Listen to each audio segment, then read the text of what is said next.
Le roi Vérance, lui, regardait le passé et partageait en gros le même point de vue. Vous me voyez demanda-t-il. Oh oui, très bien même, fit le nouvel arrivant. Les sourcils de Vérance firent des nœuds. La condition de fantôme exigeait apparemment beaucoup plus d'effort mental que celle de vivant. Il s'était pas mal débrouillé pendant 40 ans sans avoir à réfléchir plus d'une ou deux fois par jour.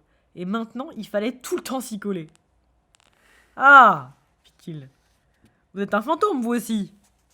Bien observé. C'est la tête que vous avez sous le bras, dit Vérance, content de lui. Ça m'a mis la puce à l'oreille. Ça vous gêne? Je peux me la remettre si ça vous gêne, fit obligeamment le fantôme. Il tendit sa main libre. Enchanté de vous connaître, je suis Pot-de-Chambre, roi de l'encre. Vérance, pareil. Il baissa les yeux pour examiner les traits du vieux roi et ajouta. Je ne crois pas me rappeler votre portrait dans la grande galerie. Oh, tout ça date d'après mon époque, coupa court Pot-de-Chambre. Vous êtes ici depuis combien de temps alors? Pot-de-Chambre baissa la main et se frotta le nez. Dans les 1000 ans, dit-il, un soupçon de fierté dans la voix, en tant qu'homme et fantôme. 1000 ans? C'est moi qui ai bâti le château, à vrai dire. Je venais de le faire joliment décorer comme mon neveu m'a coupé la tête pendant mon sommeil. Ça m'a mis dans un état, vous pouvez pas savoir. Mais 1000 ans? Répéta faiblement Vérance. Pot-de-Chambre lui prit le bras. Ce n'est pas si méchant, confia-t-il, tandis qu'il entraînait le roi docile à travers la cour. C'est mieux qu'être vivant par bien des côtés. Des côtés drôlement bizarres alors, lâcha Vérance. J'aimais bien ça, être vivant, moi. Pot-de-Chambre eut un sourire rassurant. Vous y habituerez vite. Je ne veux pas m'y habituer. Vous avez un champ morphogénique puissant, dit Pot-de-Chambre. Je le sais. Ces choses-là, je le sens. Oui, très puissant, je dirais. C'est quoi? Les mots, ça n'a jamais été mon fort, vous savez. J'ai toujours trouvé plus facile de cogner sur les gens avec ce qui me tombait sous la main. Mais je crois comprendre que ça se résume à votre intensité de vie. Quand vous viviez, j'entends. Quelque chose qu'on appelle... Il marqua un temps. La vitalité animale. Oui, c'est ça. La vitalité animale. Plus on en a eu, plus on reste soi-même, comme qui dirait quand on est fantôme. J'imagine que vous étiez 100% vivant de votre vivant, ajouta-t-il. Malgré lui, Vérance se sentit flatté. J'ai toujours cherché à m'occuper, dit-il. Ils avaient tranquillement traversé le mur de la grande salle, vide pour l'instant. La vue des tables à tréteaux déclencha une réaction automatique chez le roi. Comment on fait pour le petit déjeuner demanda-t-il. La tête de Pot-de-Chambre parut surprise. On ne fait rien, dit-il, nous sommes des fantômes. Mais j'ai faim, moi. Non, vous n'avez pas faim, vous savez, ce n'est que votre imagination. Des cuisines parvenaient des bruits de casseroles. Les cuisiniers étaient déjà debout et, faute de consignes particulières, préparaient le menu normal pour le petit déjeuner du château. Des odeurs familières remontaient des ténèbres du passage voûté qui menait aux cuisines. Vérance renifla. Des saucisses, fit-il rêveur, du bacon, des œufs, du poisson fumé. Il regarda fixement Pot-de-Chambre. Du boudin, murmura-t-il. Vous n'avez pas vraiment d'estomac, remarqua le vieux fantôme. Tout ça, c'est dans la tête, la force de l'habitude. Vous pensez seulement avoir faim. Je pense avoir une faim de loup. Oui, mais vous ne pouvez rien toucher, vous voyez, expliqua gentiment Pot-de-Chambre. Rien du tout. Vérance se baissa doucement sur un banc afin de ne pas passer au travers et se prit la tête dans les mains. Il avait entendu dire que la mort pouvait être terrible. Il n'avait pas compris à quel point. Il avait envie de se venger. Il avait envie de sortir de ce château soudain affreux, de retrouver son fils. Mais il était encore plus terrifié de découvrir que ce dont il avait vraiment envie tout de suite, c'était une assiette de rognons. Une aube humide envahit le paysage, escalada les remparts du château de l'Ancre, prit le donjon d'assaut et enfin pénétra par la fenêtre du solarium. Le duc Casquette contemplait d'un œil morne la forêt dégoûtante d'eau. Elle était si vaste. Non pas, se dit-il, qu'il eût quoi que ce soit contre les arbres, mais en voir autant le déprimait terriblement. Il avait toujours envie de les compter. « Tout à fait, mon amour, » dit-il. À ceux qui le rencontraient, le duc rappelait une espèce de lézard. du type qui vit sur les îles volcaniques, bouge une fois par jour, possède un troisième œil atrophié et cligne des paupières sur un rythme mensuel. Lui se considérait comme un homme civilisé, davantage fait pour l'air sec et le soleil éclatant d'un climat correctement réglé. D'un autre côté, songeait-il, il pouvait y avoir des agréments à être un arbre. Les arbres n'ont pas d'oreilles, de ça il était à peu près sûr. Et ils ont l'air de se débrouiller sans en passer par le sacro-saint mariage.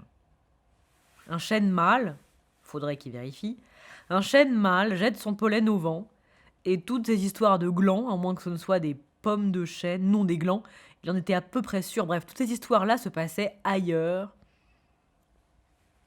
Oui, mon trésor, dit-il. Oui, les arbres avaient trouvé la combine.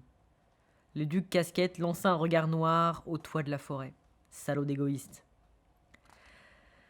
Certainement, ma chérie, dit-il. Comment fit la duchesse. Le duc hésita, s'efforça désespérément de se repasser en tête le monologue des 5 dernières minutes. Elle avait eu des mots comme quoi il était une moitié d'homme et volontairement infirme. Et il croyait bien qu'elle s'était plainte du froid qui régnait dans le château. Oui, c'était sans doute ça. Eh bien, ces maudits arbres fourniraient l'occasion d'une bonne journée de travail pour une fois. Je vais ordonner qu'on en abatte quelques-uns et qu'on les amène directement ici, mon adoré, dit-il. Lady Casquette resta momentanément sans voix. Un événement à marquer au calendrier. C'était une forte femme, impressionnante, qui évoquait à ceux qui la croisaient pour la première fois un galion toute voile dehors. Effet qu'accentuait sa conviction malheureuse que le velours rouge lui allait plutôt bien.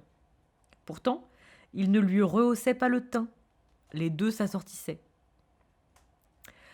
Le duc songeait souvent à la chance qu'il avait eue de l'épouser. Sans la force de l'ambition de la duchesse, il ne serait qu'un seigneur local de plus, sans autre occupation que chasser, boire et exercer son droit de cuissage. Note de bas de page, il se demandait ce que c'était. Il n'avait jamais trouvé personne en mesure de lui fournir des explications là-dessus. Mais un seigneur féodal se devait d'en avoir un, et, il en était à peu près sûr, se devait de l'exercer régulièrement. Il pensait qu'il s'agissait d'une espèce de gros chien plein de poils. Il allait s'en procurer un, parfaitement, et il allait lui en donner de l'exercice nom de nom. Alors qu'il se trouvait à présent à une marche du trône, et qu'il serait sans doute bientôt le monarque de tout ce son regard embrassait. Mais son regard n'embrassait que des arbres. Il soupira. Qu'on abatte quoi fit Lady Casquette, glaciale. Oh, les arbres, répondit le duc. Qu'est-ce que les arbres viennent faire là-dedans? Eh bien, il y en a tellement, dit le duc avec émotion. Ne détournez pas la conversation. Pardon, ma douce. Ce que je disais, c'était comment avez-vous pu être assez bête pour les laisser s'échapper? Je vous avais dit que ce serviteur était bien trop loyal. On ne peut pas faire confiance à des gens pareils. Non, mon amour. Vous n'avez pas eu par hasard l'idée d'envoyer quelqu'un à leur poursuite, j'imagine? Benzen, ma chère, et 2 gardes. Oh. La duchesse se tut un instant. Benzen, capitaine de la garde personnelle du duc, était un tueur aussi efficace qu'une mangouste psychotique. C'est lui qu'elle aussi aurait choisi. Elle fut contrariée qu'on la prive momentanément d'une occasion de prendre son mari en défaut, mais elle se ressaisit magnifiquement. Il n'aurait pas eu besoin de les poursuivre du tout si vous m'aviez écouté, mais vous ne le faites jamais. Je ne fais jamais quoi, ma passion? Le duc bâilla. La nuit avait été longue. Il y avait eu un orage aux proportions inutilement dramatiques, puis toute cette cochonnerie avec des couteaux. On a déjà signalé que le duc Casquette était à 1 marche du trône. La marche en question se trouvait en haut de l'escalier menant à la grande salle, celui que le roi Vérance avait dévalé en catastrophe pour atterrir, contre toutes les lois de la probabilité, sur sa propre dague. Son médecin personnel avait néanmoins déclaré la mort parfaitement naturelle. Benzen était passé voir l'homme pour lui expliquer qu'une chute dans un escalier avec une dague dans le dos était un mal qu'on attrapait en ouvrant imprudemment la bouche. À vrai dire, ce mal avait déjà frappé plusieurs membres de la garde royale un peu durs d'oreille, comme un début d'épidémie. Le duc frissonna. Certains détails de la nuit lui revenaient, à la fois flous et horribles. Il s'efforça de se rassurer. Le plus pénible était passé, maintenant, et il avait un royaume. Un royaume pas très important, composé surtout d'arbres apparemment, mais un royaume quand même, couronne à l'appui. Si seulement on arrivait à remettre la main dessus. Le château de l'Ancre avait été bâti sur un affleurement rocheux par un architecte qui avait entendu parler de Gormagoth, mais n'avait pas le budget. Il avait fait de son mieux. Cependant, avec un petit assortiment de tourelles soldées, de soubassements, contreforts, créneaux, gargouilles, tours, cours, donjons et culs de basse-fosse en promotion, autant dire tout ce dont un château a besoin, en dehors peut-être de fondations sérieuses et du genre de mortier qui ne s'en va pas à la moindre averse. Le château penchait vertigineusement au-dessus des eaux blanches et impétueuses de la Lancre qui grondaient, lugubres, 300 mètres plus bas. Régulièrement, quelques morceaux tombaient dedans. Mais, tout petit qu'il était, le château recelait 1000 cachettes pour une couronne. La duchesse sortit rapidement pour trouver une autre victime à réprimander et laissa Lord Casquette à sa morne contemplation du paysage. Il se mit à pleuvoir. Comme pour répondre à un signal, des coups violents retentirent à la porte du château. Ils dérangèrent beaucoup le portier du château, qui jouait à épluche l'oignon avec le cuisinier du château et le fou du château dans la chaleur de la cuisine du château. Il grogna et se leva. « On frappe à lui, dit-il. »« À lui qui ?» fit le fou. « À lui dehors, crétin !» Le fou lui jeta un coup d'œil inquiet. « Au dehors de lui, tu veux dire ? J'y comprends rien, fit-il d'un air soupçonneux. Ce serait pas un genre de zen, ça, des fois ?» Dès le portier parti en ronchonnant vers sa loge, le cuisinier poussa une nouvelle pièce dans la cagnotte et lança par-dessus ses cartes un regard pénétrant au fou. « C'est quoi un zen ?» demanda-t-il. Les clochettes du fou tintinabulèrent, tandis qu'il mettait dans l'ordre dans son jeu. Distraitement, il répondit « Oh, une secte du Klatch, sens direct, dérivée du système philosophique du Sumtin, connu pour sa simplicité, son austérité et l'assurance d'atteindre la sérénité et la plénitude individuelle par la méditation et des techniques respiratoires. Un de ses aspects intéressants consiste à poser des questions apparemment absurdes afin d'élargir les portes de la perception. »« Qu'est-ce que tu me chantes là ?» fit le cuisinier, l'air méfiant. Il était à cran. Lorsqu'il avait monté le petit déjeuner dans la grande salle, il avait eu l'impression que quelque chose essayait sans arrêt de lui retirer le plateau des mains. Et comme si ça ne suffisait pas, ce nouveau duc lui avait renvoyé chercher... Il frissonna. Des flocons d'avoine. Et un œuf poché baveux. Il était trop vieux pour des choses pareilles, le cuisinier. Il avait ses habitudes. C'était un cuisinier dans la vraie tradition féodale. Ce qui n'avait pas de pomme dans la bouche et qu'on ne rôtissait pas, il refusait de le servir. Le fou hésita, une carte à la main, réprima sa panique et réfléchit vite. « Ma foi, non, oncle, cogna-t-il, tu as plus de questions en toi qu'une flotte de nains d'artimon. » Le cuisinier se détendit. « Bon, d'accord, » fit-il, pas entièrement satisfait. Le fou perdit les 3 coups suivants, pour plus de sûreté. Le portier, pendant ce temps, déverrouillait le guichet de la porte et regardait à l'extérieur d'un air interrogateur. « Qui s'en vient frapper à lui ?» grogna-t-il. Le soldat, tout trempé et terrifié qu'il fût, marqua un temps. « À lui ? À lui qui ?» fit-il. « Si c'est pour faire chier, tu peux y rester toute la journée à lui, » dit calmement le portier. « Non, faut que je voie le duc tout de suite !» s'écria le garde. « Les sorcières sont sorties !» Le portier était sur le point de répondre « C'est la bonne saison pour ça !» ou « J'aimerais bien, moi aussi !» Mais il se ravisa lorsqu'il aperçut le visage du garde. Ce n'était pas le visage de qui a envie de rigoler, plutôt celui de qui a vu des choses qu'aucun homme honnête ne devrait connaître. « Les sorcières ?» fit Lord Casquette. « Les sorcières !» fit la duchesse. Dans les corridors balayés de courants d'air, une voix aussi légère que le vent dans les trous de serrure au loin fit, avec une note d'espoir. « Les sorcières !» Les médiums.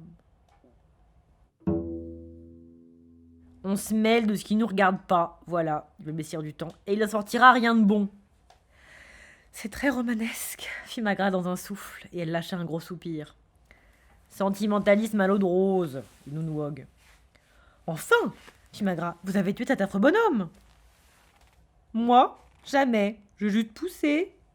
Les événements suivent leur cours. Le messire du temps fronça les sourcils. Il n'avait pas de respect. Quand les gens ont plus de respect, les ennuis sont pas loin. Agueux, dis donc. L'autre homme l'a amené ici pour le sauver, s'écria Magra. Il voulait qu'on le garde en lieu sûr, c'est évident, c'est la destinée. Oh, évident, fit Mémé. J'admets que c'est évident. Malheureusement, l'évidence, c'est pas forcément la vérité. Elle soupesa la couronne dans ses mains. Elle paraissait très lourde, d'une manière qui dépassait les grammes et kilos tout bêtes. Oui, mais le fait est, commença Magra. Le fait est, dit Mémé, que des gens vont venir faire des recherches, des gens sérieux, des recherches sérieuses, du genre à abattre les murs et mettre le feu au chaume. Et qui c'est-il le bébé, dis donc? Et Guita, je t'assure que ça nous ferait drôlement plaisir que t'arrêtes de glousser comme ça, lança sèchement Mémé. Elle sentait ses nerfs qui se mettaient en pelote. Ses nerfs la travaillaient toujours dans les moments d'indécision.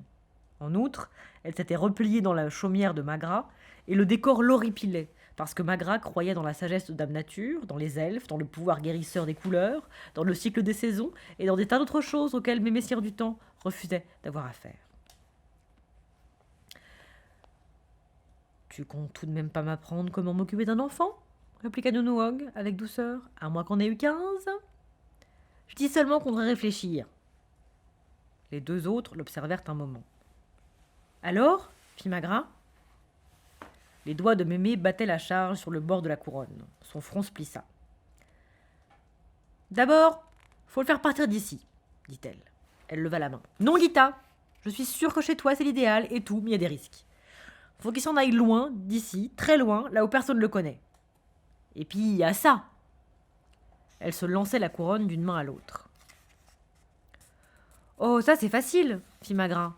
Je veux dire, vous la cachez sous une pierre, n'importe quoi. C'est facile. Beaucoup plus facile que les bébés. Non, dit Mémé. Pour la bonne raison que le pays est plein de bébés qui se ressemblent tous, mais qu'à mon avis, il n'y a pas beaucoup de couronnes. Elles ont la manie de se faire retrouver de toute façon. On dirait qu'elles attirent les gens. Si tu la fourrais sous une pierre dans le coin, en moins d'une semaine, quelqu'un tomberait dessus par hasard, tu peux me croire. Ça, c'est bien vrai, dit Nounouog avec sérieux. Combien de fois on a vu ça? On jette un anneau magique au fin fond de la mer, après on rentre à la maison, on s'attape devant une tranche de turbo pour le thé, et paf, le voilà. Elles réfléchirent en silence. Moi, j'ai jamais vu ça, répondit Mémé avec humeur. Et toi non plus. N'importe comment, il pourrait demander qu'on lui la rende. Si elle lui revient de droit, j'entends. Les rois font grand cas des couronnes. Vraiment, Guita, des fois, qu'est-ce que tu peux raconter comme... Je vais faire du thé, vous voulez? Proposa gaiement Magra, qui disparut dans l'arrière-cuisine. Les deux aînées restèrent assises de chaque côté de la table, dans un silence aussi poli que revêche. Nounouog finit par dire. Elle a bien arrangé son intérieur, non? Des fleurs et tout. C'est quoi ces machins sur les murs? Des seaux, fit Mémé avec aigreur. Quelque chose comme ça. C'est chic, dit Nounouog, aimable. Et aussi toutes ces robes, ces baguettes et le reste. Moderne, fit Mémé Sire du Temps en reniflant. Moi, quand j'étais jeune, on avait une boule de cire, 2 ou 3 aiguilles, on s'en contentait. Nos enchantements, on les faisait nous-mêmes, en ce temps-là. Ah, ben on a toutes beaucoup pissé d'eau sous les ponts depuis, dit Nounouog, d'un air solennel. Elle donna une petite secousse de réconfort au bébé. Mémé Sire du Temps renifla encore. Nounouog avait été marié 3 fois et régnait sur une tribu d'enfants et de petits-enfants dispersés par tout le royaume. Bien sûr, rien n'interdisait réellement à une sorcière de se marier. Mémé devait en convenir, mais à contre-cœur. Vraiment à contre-cœur. Elle y alla d'un 3e reniflement des approbateurs, qu'elle regretta. « C'est quoi cette odeur ?» lança-t-elle. « Ah !» fit Nounouog, qui changea avec précaution le bébé de position. « Je crois que je vais aller voir si Magra a pas des chiffons propres, tu veux bien ?» Et Mémé se retrouva seule. Elle ne se sentait pas à l'aise, comme toujours quand on se retrouve seule dans la chambre d'autrui, et elle réprima son envie de se lever pour aller examiner les livres rangés sur l'étagère au-dessus du buffet, ou vérifier la poussière de la tablette de cheminée. Elle tourna et retourna la couronne dans ses mains. Une fois encore, elle lui parut plus grosse et plus lourde que nature. Elle aperçut le miroir au-dessus de la cheminée, et il baissa les yeux sur la couronne. C'était tentant. La couronne la suppliait quasiment de l'essayer pour voir si elle lui allait. Ma foi, pourquoi pas? Elle s'assura que les autres n'étaient pas dans les parages, puis d'un seul geste, elle se débarrassa de son chapeau et se posa la couronne sur la tête. Elle avait l'air à sa taille, Mémé se redressa fièrement et agita une main impérieuse vaguement en direction du foyer. « Exécution !» dit-elle. Elle eut un geste arrogant vers l'horloge de parquet. « Coupez-lui la tête, ça lui fera les pieds, ventre-bleu !» ordonna-t-elle. Elle sourit, sinistre. Et se figea, en entendant les cris, le fracas des chevaux, le chuintement mortel des flèches et le choc sourd, humide des lances dans la chair. L'écho des charges successives lui résonnait sous le crâne. Les épées se heurtaient aux boucliers, aux autres épées, aux os implacables. Les années défilèrent dans sa tête en l'espace d'une seconde. Tantôt, elle gisait parmi les morts, tantôt elle pendait à la branche d'un arbre. Mais il se trouvait toujours des mains pour la ramasser et la déposer sur un coussin de velours. Mémé souleva très prudemment la couronne de sa tête. Elle dut faire un effort, la couronne résistait et la mit sur la table. « Alors c'est comme ça être roi, dit-elle doucement. Je me demande pourquoi ils veulent tous le boulot. »« Vous prenez du sucre ?» demanda Magra derrière elle. « Faut être un parfait crétin pour être roi. »« Pardon ?» Mémé se retourna. « Je t'ai pas vu entrer, dit-elle. Tu disais ?»« Du sucre dans votre thé ?»« 3 cuillerées, répondit-elle promptement. C'était l'un de ses grands regrets dans l'existence, à Mémé Sire-du-Temps. Malgré tous ses efforts, au sommet de sa carrière, elle avait encore un teint de pomme vermeille et toutes ses dents. Aucun charme au monde n'arrivait à décider la moindre verrue à prendre racine sur son minois plutôt joli, quoique légèrement chevalin, et une consommation immodérée de sucre ne réussissait qu'à lui donner de l'énergie à revendre. Un mage qu'elle avait consulté lui en avait expliqué la cause. Elle avait un métabolisme, ce qui au moins lui permettait de se sentir vaguement supérieure à Nounouog, qui n'en avait sûrement jamais vu la queue d'un.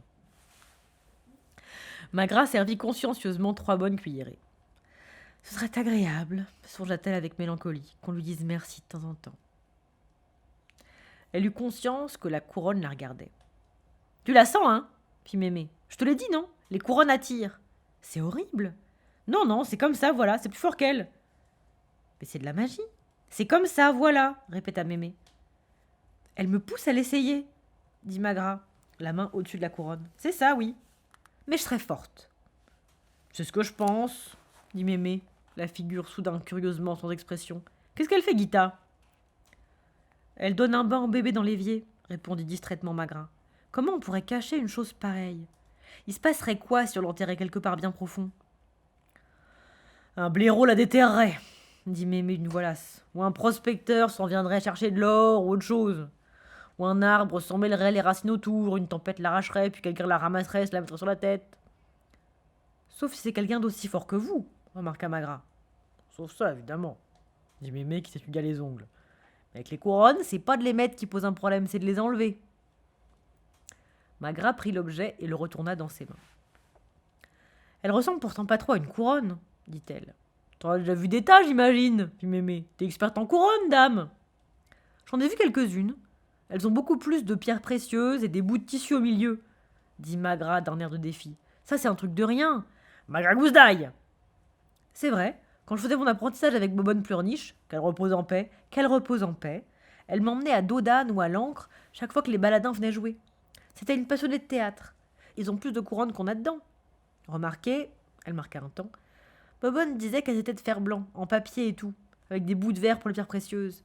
Mais elle faisait plus vrai que celle-là. Vous trouvez pas ça bizarre ? La chose qui essaye de ressembler à une chose ressemble souvent plus à la chose que la chose. C'est bien connu. Moi je suis pas d'accord pour encourager ce système. Puis c'est quoi ces gens qui se baladent en jouant avec des couronnes ? Vous connaissez pas le théâtre ? S'étonna Magra. Mais Messire du Temps, qui n'avouait jamais son ignorance en quoi que ce soit, n'hésita pas. « Oh si, fit-elle, c'est un de ces machins là, hein ?» Bobonne Pleurniche disait que c'était le miroir de la vie. Ça lui remontait toujours le moral, qu'elle disait. « Pour sûr !» approuva Mémé avec force. « Quand c'est bien joué en tout cas. Ils sont bien braves, hein, ces gens qui font du théâtre. »« Je crois. »« Ils se baladent dans tout le pays, tu disais, » dit Mémé qui regarda d'un air songeur la porte de l'arrière-cuisine. « Partout. Il y a une troupe à l'encre en ce moment, à ce qui paraît. Je suis pas allée parce que... vous savez bien. » Magra baissa la tête. « C'est pas convenable pour une femme d'aller dans ces endroits-là toute seule. » Mémé opina. Elle approuvait entièrement ce genre d'idée, à condition, bien sûr, qu'elle ne s'applique qu'aux autres. Elle tambourina des doigts sur la nappe de Magra. « Oui, dit-elle. Et pourquoi pas? Va dire à Guita de bien couvrir le bébé. Ça fait longtemps que j'ai pas entendu bien jouer du théâtre. Magra nageait dans le bonheur, comme d'habitude. Le théâtre se résumait à quelques longueurs de toile à sac peinte, une scène de planches posée sur des tonneaux et une demi-douzaine de bancs disposés sur la place du village. Mais il était cependant parvenu à figurer le château, une autre partie du château, la même partie un peu plus tard, le champ de bataille et maintenant une route en dehors de la ville. L'après-midi aurait été parfait sans Mémé. Après plusieurs regards noirs et pénétrants lancés en direction du trio de musiciens pour voir si elle arrivait à deviner quel instrument on appelait le théâtre, la vieille sorcière avait finalement porté son attention vers la scène, et Magra commençait à se dire que Mémé n'avait pas encore saisi tous les principes de l'art dramatique. Pour l'heure, elle trépignait de rage sur son siège. « Il l'a tué !» souffla-t-elle. « Pourquoi est-ce que personne ne fait rien? Il l'a tué, là devant tout le monde !» Magra s'accrocha désespérément au bras de sa collègue qui se débattait pour se mettre debout. « Tout va bien !» chuchota-t-elle. « Il n'est pas mort !»« Est-ce que tu me traiterais de menteuse, ma fille ?» dit sèchement Mémé. « Je l'ai vu. »« Écoutez, Mémé, c'est pas vraiment vrai, vous comprenez ?» Mémé Cire du Temps se calma un peu, mais continua de grommeler tout bas. Elle commençait à se dire qu'on cherchait à se payer sa tête. Sur scène, un homme dans un drap s'était lancé dans un monologue fougueux. Mémé écouta hâtivement quelques minutes, puis décocha un petit coup de coude dans les côtes de Magra. « Qu'est-ce qu'il fait là ?»« Il dit combien il regrette que l'autre homme soit mort, » répondit Magra, qui ajouta en hâte dans l'espoir de détourner la conversation. « Il y a beaucoup de couronnes, non ?» Mémé n'entendait pas se laisser distraire. « Quelle idée il a eu de le tuer alors ?»« Ben, c'est un peu compliqué, » répondit Magra d'une voix faible. « C'est une honte !» lâcha sèchement Mémé. « Et le pauvre mort qui est toujours là par terre !» Magra jeta un regard implorant à Nounouog, laquelle mastiquait une pomme et observait la scène d'un œil d'expert scientifique. « Moi, m'est avis, dit-elle lentement, m'est avis que tout ça, c'est du chiquet. Regardez, il respire toujours. » Les autres spectateurs, qui avaient à présent conclu que le commentaire faisait partie intégrante de la pièce, considérèrent comme un seul homme le cadavre, qui rougit. « Et regardez-moi ces souliers !» critiqua Nounou. « Un vrai roi aurait honte de porter des souliers pareils. » Le cadavre s'efforça de repousser ses pieds derrière un buisson en carton. Mémé, qui sentait obscurément qu'elles avaient remporté un petit triomphe sur les suppôts du mensonge et de l'artifice, prit une pomme dans le sac et un intérêt nouveau au spectacle. Les nerfs de Magra commencèrent à se dénouer et elle entreprit de s'installer à l'aise pour profiter de la pièce. Mais pas pour très longtemps, en définitive. Une voix la ramena dans le monde des incrédules qu'elle voulait oublier. « C'est quoi ça ?» Magra soupira. « Ben, risqua-t-elle, lui, il croit que lui, c'est un prince. Mais lui, c'est en réalité la fille de l'autre roi déguisé en homme. » Mémé soumit l'acteur à une longue observation détaillée. « C'en est un. C'est un homme, dit-elle, avec une perruque de paille, qui parle avec une voix aiguë. » Magra frissonna. Elle avait quelques rudiments des conventions théâtrales. Elle avait redouté cet instant. Mémé Cire du Temps avait des opinions. « Oui, mais, fit-elle d'un ton pitoyable, c'est le théâtre, vous voyez, toutes les femmes sont jouées par des hommes. »« Pourquoi ça ?»« Ils admettent pas les femmes sur scène, » dit Magra d'une petite voix. Elle ferma les yeux. Pourtant, aucune explosion ne lui parvint de la place à sa gauche. Elle hasarda un coup d'œil. Mémé mâchait et remâchait tranquillement le même morceau de pomme, sans détacher son regard de l'action. « Fais pas d'histoire, Esmé, dit Nounou qui connaissait aussi les opinions de Mémé. Il est bien ce passage-là. Je crois que je commence à m'y faire. » On tapa sur l'épaule de Mémé et une voix demanda. « Madame, auriez-vous l'amabilité de retirer votre chapeau ?»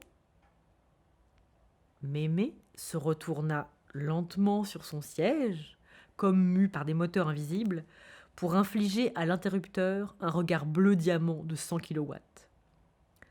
L'homme se décomposa et s'affaissa sur son siège, sans que les prunelles de la sorcière ne le quittent tout au long de sa descente. « Non, répondit-elle. Il pesa le pour et le contre. « Très bien, fit-il. » Mémé reprit sa position première et hocha la tête en direction des acteurs qui avaient cessé de jouer pour suivre la scène. « Je sais pas ce que vous regardez, on a-t-elle continué ?» Nounou Hogg lui passa un autre sac. « Un bonbon à la menthe ?» fit-elle. Le silence revint dans le théâtre de fortune, en dehors des voix hésitantes des acteurs qui n'arrêtaient pas de jeter des coups d'œil vers la silhouette hérissée de Mémé Sire-du-Temps et des bruits des 2 bonbons qu'on suçait et qu'on faisait passer sans rémission d'une joue à l'autre. Puis Mémé lança, d'une voix si criarde qu'un acteur en lâcha son épée de bois. « Y a un gars là-bas sur le côté qui leur chuchote quelque chose !»« C'est un souffleur, expliqua Magra. Il leur dit leur texte. »« Ils ne savent pas ?»« Je crois qu'ils l'oublient, dit Magra avec aigreur. Il y a sûrement une raison. » Mémé donna un coup de coude à Nounou. « Il se passe quoi maintenant? Pourquoi il y a tous ces rois et tous ces gens ?»« C'est un banquet, tu vois, répondit Nounou Hogg, péremptoire. À cause du roi mort, sur chaussure de tout à l'heure. Seulement maintenant, si tu regardes bien, tu verras qu'il fait semblant d'être un soldat, et tout le monde y va de son discours sur lui, que c'était un bon roi et qu'on se demande qui l'a tué. »« Non !» fit Mémé d'un air menaçant. Ses yeux parcoururent la distribution de la pièce, en quête du meurtrier. Elle fixait son choix. Puis, elle se leva. Son châle noir volait au vent autour d'elle comme les ailes d'un ange de la vengeance descendu débarrasser le monde de son brou de sottises, simulation, artifice et chiquet. Curieusement, elle paraissait plus grande qu'à l'ordinaire. Elle pointa un doigt fulminant vers l'individu coupable. « C'est lui qui l'a tué !» cria-t-elle d'une voix triomphante. « On l'a tous vu. Avec une dague, il a fait ça. »